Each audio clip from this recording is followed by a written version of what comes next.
దేశంలో కోవిడ్ కేసులు పెరుగుతున్న నేపథ్యంలో కేంద్ర ప్రభుత్వం అప్రమత్తమైంది. ఈ నేపథ్యంలో రాష్ట్రాలకు కేంద్రం కీలక సూచనలు చేసింది.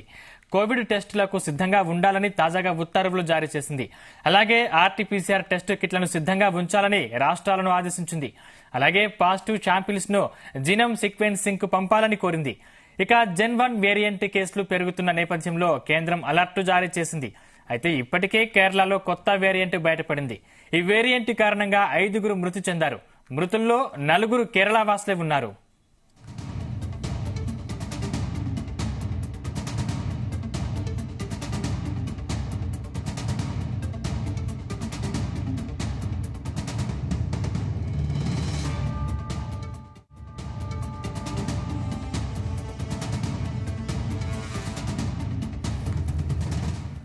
దేశంలో కోవిడ్ కేసులు పెరుగుతున్న నేపథ్యంలో కేంద్ర ప్రభుత్వం అప్రమత్తమైంది.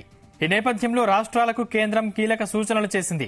కోవిడ్ టెస్టులకు సిద్ధంగా ఉండాలని తాజాగా ఉత్తర్వులు జారీ చేసింది. అలాగే ఆర్టీపీసీఆర్ టెస్ట్ కిట్లను సిద్ధంగా ఉంచాలని రాష్ట్రాల్ని ఆదేశించింది. పాజిటివ్ శాంపిల్స్ ను జీనోమ్ సీక్వెన్సింగ్ పంపాలని కోరింది. ఇక జెన్-1 వేరియంట్ కేసులు పెరుగుతున్న నేపథ్యంలో కేంద్రం అలర్ట్ జారీ చేసింది. అయితే ఇప్పటికే కేరళలో కొత్త వేరియంట్ బయటపడింది. ఈ వేరియంట్ కారణంగా 5 మృతి చెందారు. మృతుల్లో 4 కేరళ వాసులే ఉన్నారు.